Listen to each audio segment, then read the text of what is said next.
We read to you from the book The Light Vesture of the New Man by Jan van Rijkenborg and Kateroos de Petri.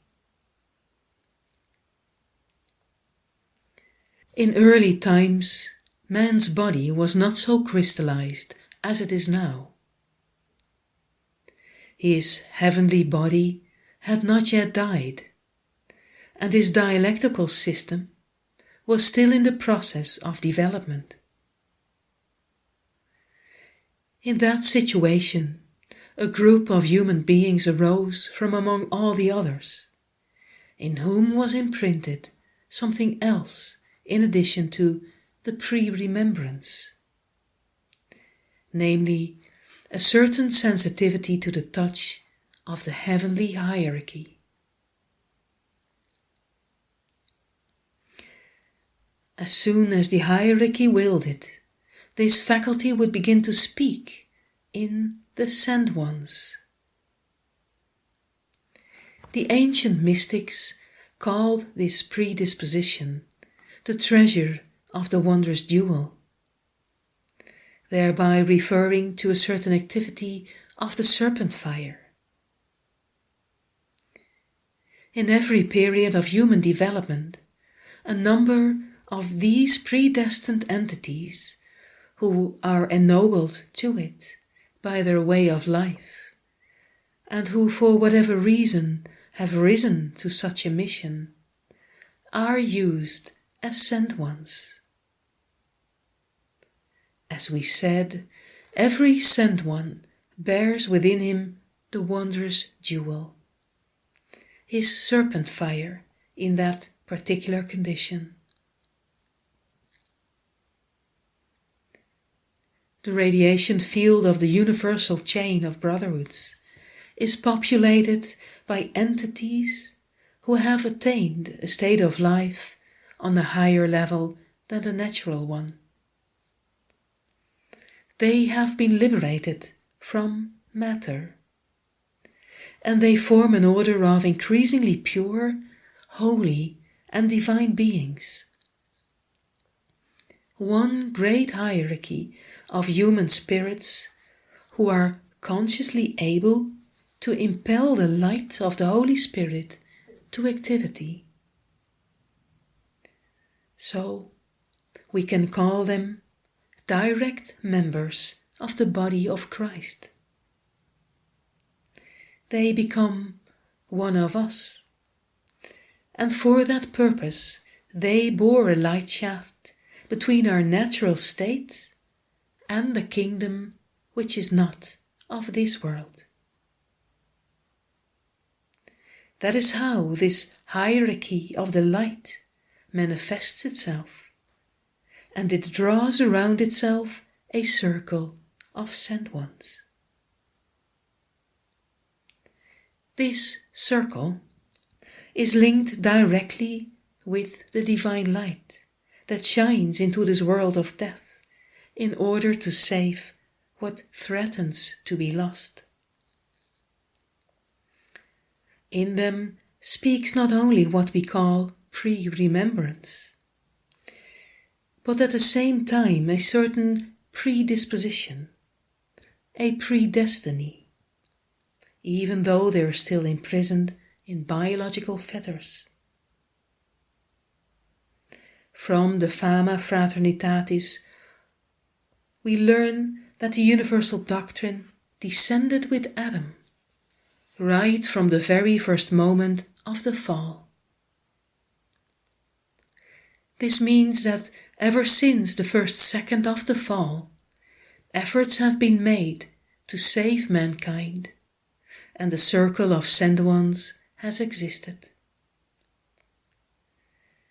There are those who are bound to the wheel of birth and death, who come into the world with a firm decision from youth on to devote themselves to the soul, and through it to serve others, come what may. Such persons can also be used as sent ones. All the others will first have to be healed of their self-inflicted wounds in the radiation field of Christ, before later being permitted to be grail bearers, with youthful and dedicated vitality.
There are many legends and myths of Ireland from time immemorial that speaks of the land of eternal youth, Tír na nÓg. This mystical land has gone by various names in our legends, such as An Tír Faoi Dhuinn, the land under the waves, or Mag Mell, the plains of delight, and Imen Ablach, the land of apples, to name but a few. There are those who claim it lies beneath hills, mounds, or even on the other side of deep caves, while other legends and myths tell of heroes and adventurers, even saints sailing far into the turbulent Western Ocean in search of magical islands. Here is one such story called The Taking of Connla. Connla of the Fiery Hair was one of the sons of Conn Céad Catha, a high king of ancient Ireland. His name meant Conn, the fighter of 100 battles. And this was his favourite son, Connla, a swift and agile warrior with a voice that could make the mountains tremble. Conn Céad Catha and his son Connla climbed the heights of Ishna one evening, when he saw coming towards them a maiden of incredible beauty, clad in strange clothes. "Where do you come from, lady?" asked Connla curiously. "I come from the plain of light, the field of Moy Mell," the land of ever-living, she said. In my land there is neither death nor sin. There is no war and no strife to spoil our pleasure. And it is beneath the hills that lie the paths to our home. Who's that you're talking to, son? Asked Con Céad Catha the king. And the maiden replied, Conla speaks to a young and gracious maiden, O king, one who knows neither death nor old age. I love Conla, and in my heart I desire his company, so I call him away to the plains of joy. Oh, come with me, Conla of the fiery hair, rich as the dawn, a crown awaits your head, and fitting it will be. Come, and your youth and beauty will never fail. The king was then struck with terror at the sound, for he could see nobody, yet he could hear a voice. So he swiftly summoned his druid Corin to the scene and said, Help me here, for this is beyond my ability to solve. A maiden with no form or shape that I can see has come to this place, and she wishes to take my son with her magic. Help, or he'll be lost. So Corin the druid stood up against the rising moon, and stretching out his hands he began to chant mighty spells until she was seen and heard no more. But behind her she had left a bright green apple, which Conla quickly picked up and hid in his tunic. Thereafter Conla would eat nothing except bites of this hidden apple, and when he finished with it, it grew back again whole, and a new desire grew in him to see again the maiden and hold her hand. After some time, Conla again stood by his father's side on the plain of Arcomin. And what did he see but the very same maiden walking towards him? Your place among may-fly mortals is high, Conla, she whispered, but now the land of the ever-living calls.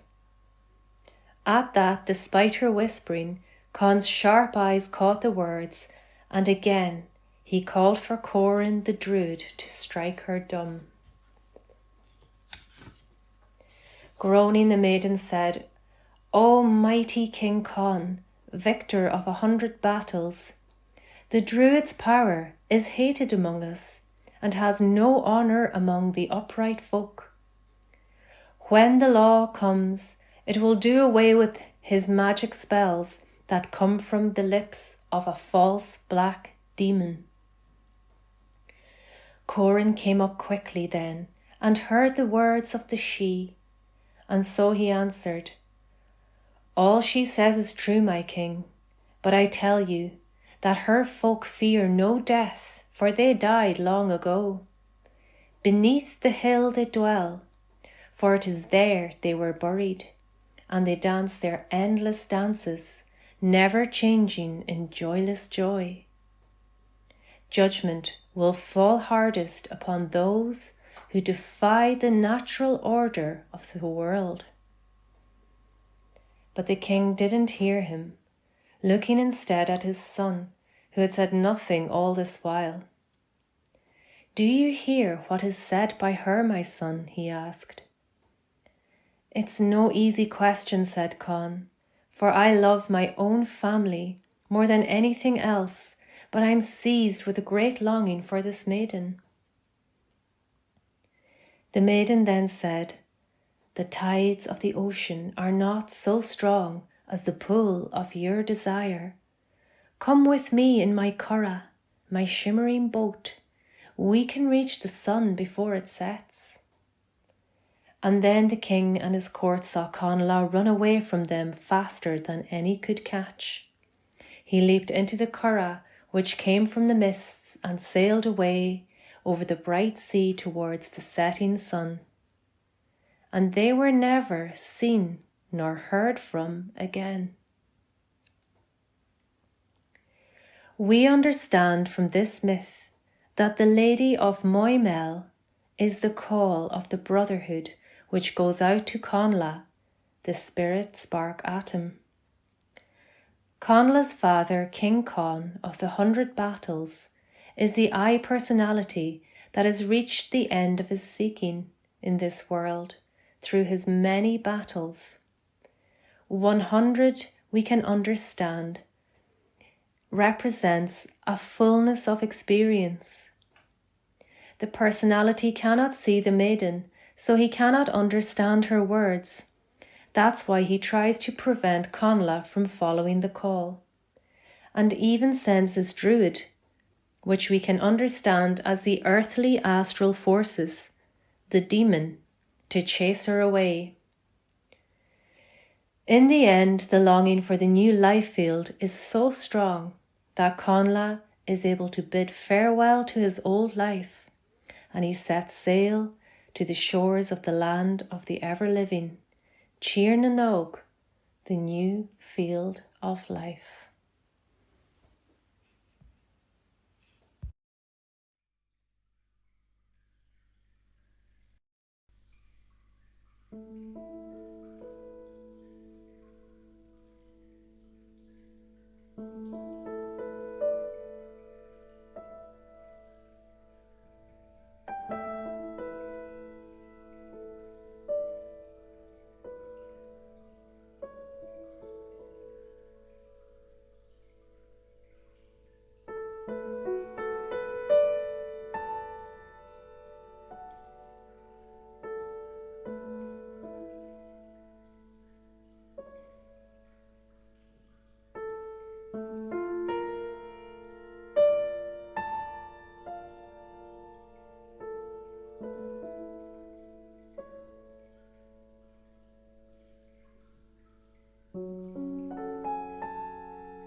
You will now listen to a fragment of The Admonition of the Soul by Hermes Trismegistus. Here below, O soul, is the physical world, the abode of unsatisfied desire, fear, degradation, and sadness. There above is the thought world, the abode of satisfaction, freedom from fear, high dignity, and joy. You have seen both worlds and had experience of both. Now make your choice between them in accordance with your experience. You can dwell in which of them you will. You will not be repelled or rejected from either.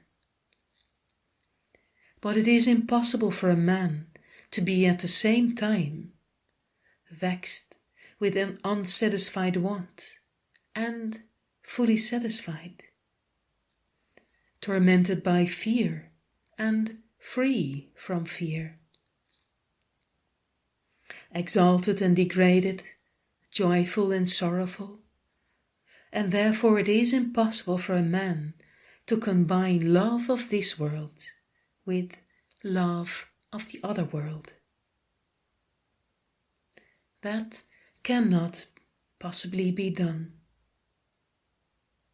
You have grown forth, O soul, from a certain tree trunk, and of that tree you are the branch. However far the branch may go forth from its trunk, there is still a connection and contact between trunk and branch, whereby every branch seeks nutriment from its trunk. If anything were interposed between trunk and the branch, it would cut off from the branch its supply of nutriment, and so the branch would forthwith wither and die. Meditate on this, O soul, and be assured that you are destined to return to your Creator, who is the trunk out of which you have grown. Meditate on this, O soul, and be assured that you are destined to return to your Creator, who is the trunk out of which you have grown.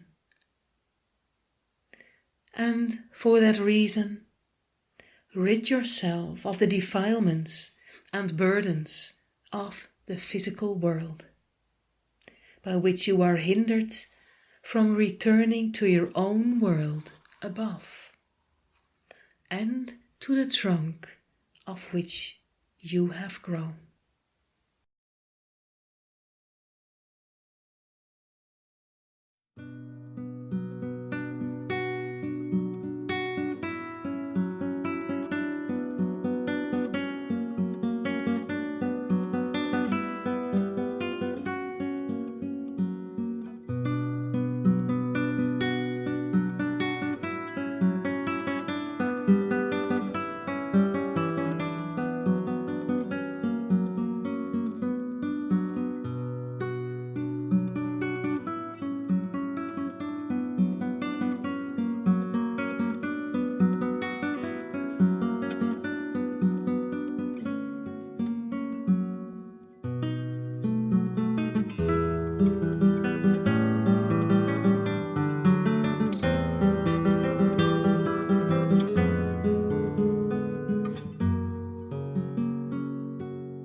We now read to you another Irish myth called Bran, son of Fable, the Voyage to the Land of the Living. Bran, son of Fable, King of Ireland, was taking the air one afternoon when suddenly he heard a lilting music so sweet and melodious that he fell into a deep sleep. Upon awakening, he found a silver branch with white apple blossoms close by his chest. Having never seen its like, he decided to bring it to his family so that they too could marvel at its perfection. On his way home, he encountered a mysterious and beautiful woman sitting upon a hazel, who sang to him a song of Ablach, the land of apples, or the Isle of Women. She sang that on this isle nobody ever grew sick or old or felt grief or sadness. The waters in this land ran sweet and pure. Taking the branch from Bran, she bade him to seek out this isle for himself, to see the truth of her verse with his own eyes. Inspired by her beauty and her music, Bran readied himself to voyage across the ocean. He set sail with 3 boats, with 9 men in each boat. After a few days of sailing, he was astonished to see a man racing across the ocean in a chariot, drawn by a team of golden horses. This was none other than Manannán mac Lir, the Tuatha De Danann, Lord of the Oceans. Manannán hailed their boats and told them that they sailed across a field of flowers, not the sea, and that there were many other men in chariots racing nearby, all invisible. The Sea Lord whispered to Bran that he would become the father of the mighty warrior Mongan.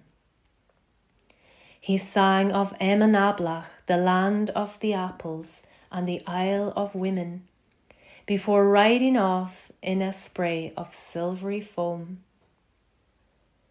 They came at last to the Isle of Women, Ablach, and Bran started having second thoughts. Upon seeing this, the queen of the island cast forth a ball of yarn.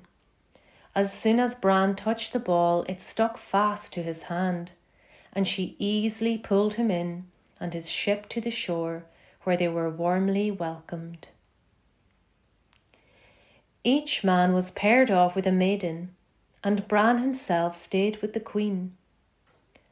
As his dream had foretold, it was a place of bliss and warmth, peace and joy. But in time, one of his men, Nectin, the son of Colbran, started to wish to return to the island. The queen warned them it would only bring grief, but Bran gave in to Nectin's longing and insisted he go, so the queen's parting words were a warning not to touch upon the land of Ireland. When they arrived near the shore, a man hailed the boats, asking who they were. Bran told him his name and from whence he had come, but the man was mystified, claiming that he knew of no Bran except in legends of misty antiquity. Nectin could wait no longer and leapt to the strand. But the very instant his foot touched the earth, he turned to dust and blew away in the wind. So Bran told the waiting villagers on the shore his tale, and then turned his ships about, sailing back into the endless ocean, never to be seen again.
We now read an excerpt from The Brotherhood of Shambhala by Jan van Rijkenborough and Kata Rose de Petrie.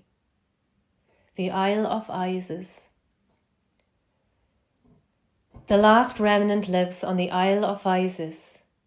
This means that a number of entities belonging to the Order of Melchizedek, or the Brotherhood of Shambhala, have preserved to this day a part of the original glorious earth cosmos in its former splendor.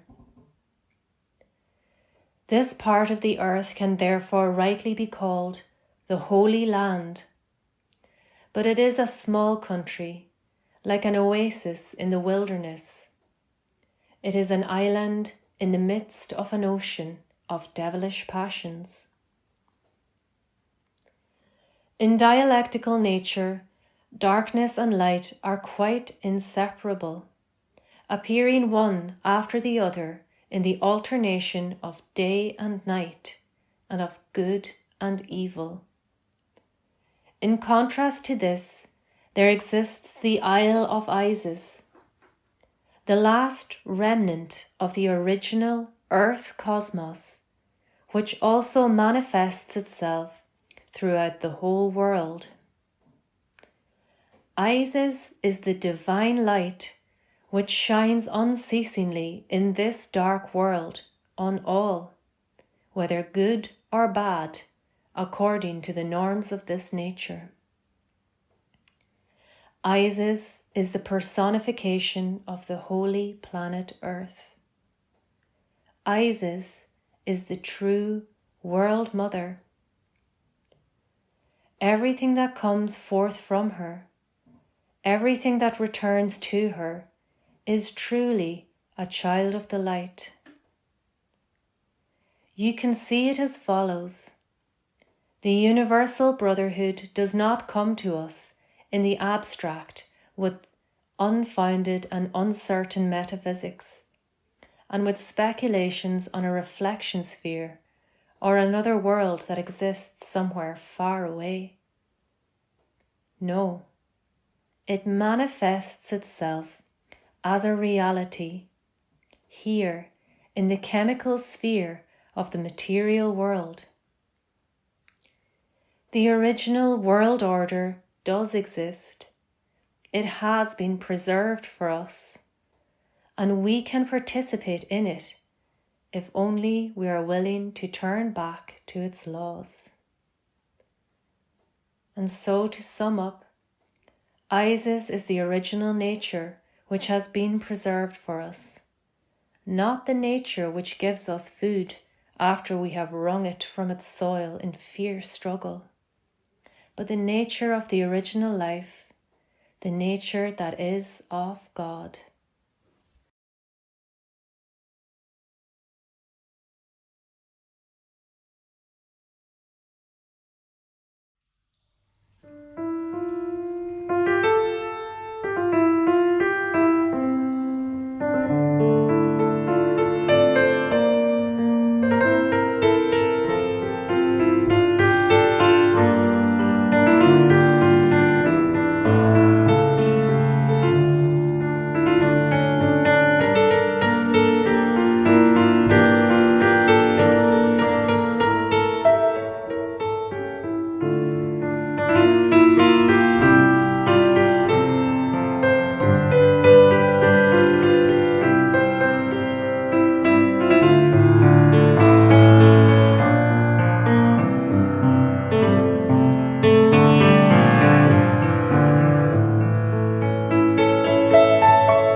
We will now read to you from the book The Light Vesture of the New Man, the second address, van Jan van Rijkenborg and Catharus de Petri.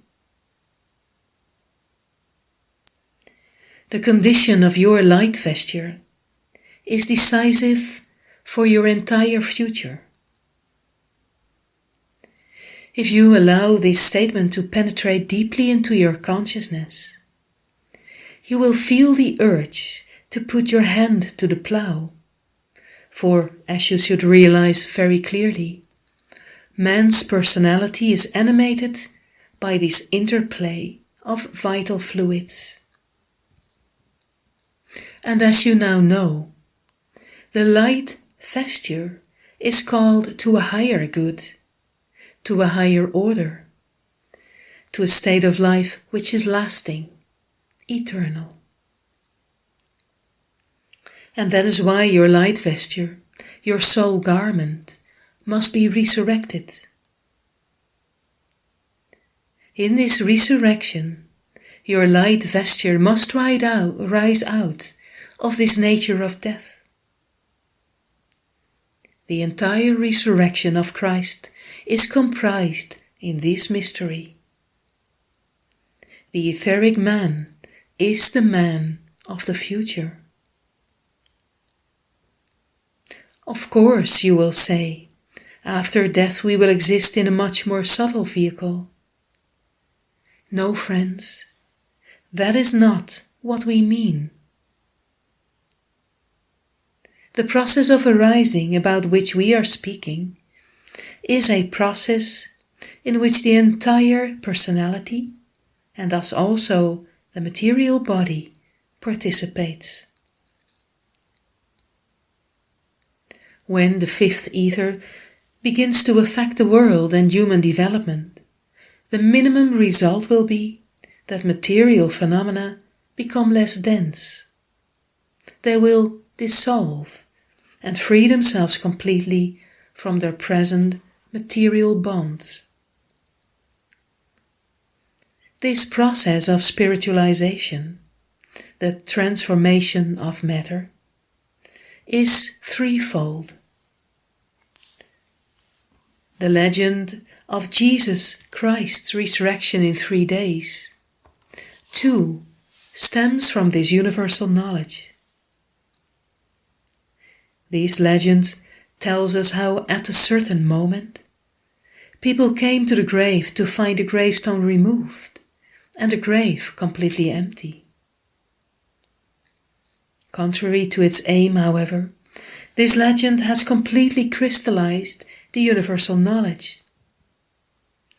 People speak of a miracle, but what happened was not at all miraculous. For when the vibration level of the cooperating etheric forces becomes more rarefied, this always gives rise to what is called transfiguration. And this is, among other things, the gradual changing of material phenomena into etheric manifestations. And that is why the tomb of Jesus the Lord was found empty, according to the resurrection legend. His physical body had disappeared. It had passed through the essence of death and risen into an entirely new, different life. Dialectical man calls the process of Christ's resurrection a miracle.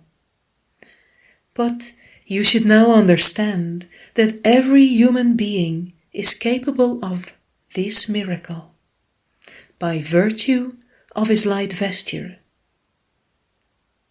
providing that vesture and its vital fluids comply with certain laws. And that is why it is said from time to time in the holy language, "Be my followers." Not followers in the sense meant by the Church, but followers in an absolute, revealing sense.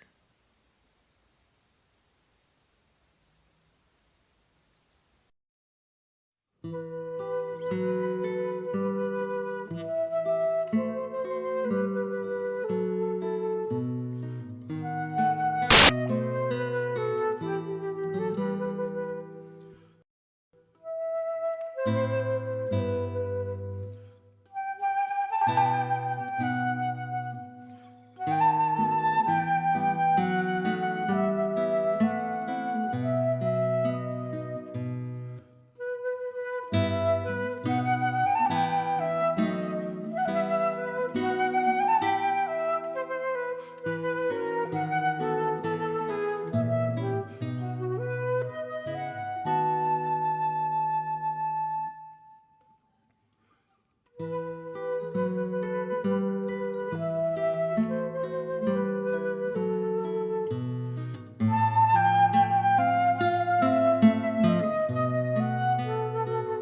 now read to you from the booklet The Voice of the Silence, compiled by Mrs. H.P.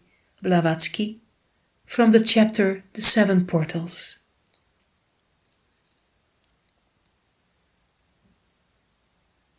Yeah, Lord, I see the path. Its foot in mire, its summits lost in glorious light, nirvanic. And now I see the ever-narrowing portals on the hard and thorny way to Jnana.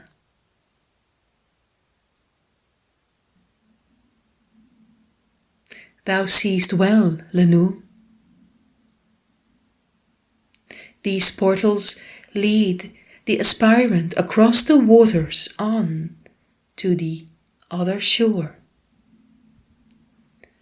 And each portal has a golden key that opens its gate. And these keys are: first, Dana, the key of charity and love immortal. 2. Shila, the key of harmony in word and act. The key that counterbalances the cause and the effect, and leaves no further room for karmic action. 3. Kshanti, patience sweet, that naught can ruffle. 4. Vira, indifference to pleasure and to pain, illusion conquered, truth alone perceived.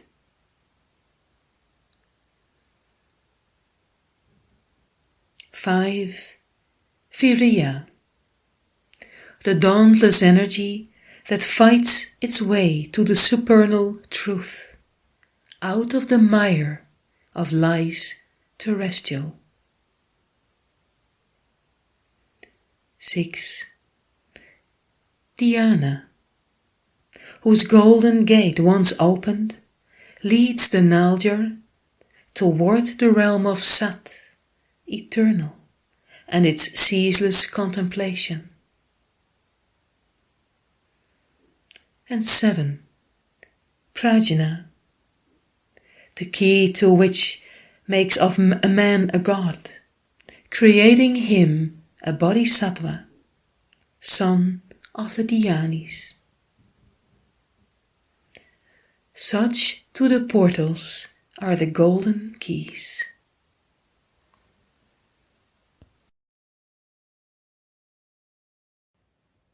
We read to you an excerpt from The Brotherhood of Shambhala by Jan van Rijkenborough and Kata Rose de Petrie. When someone is struck or called by one of the 12 rays, then he is led to the cross and shown how he is to follow the transfiguristic way of the cross.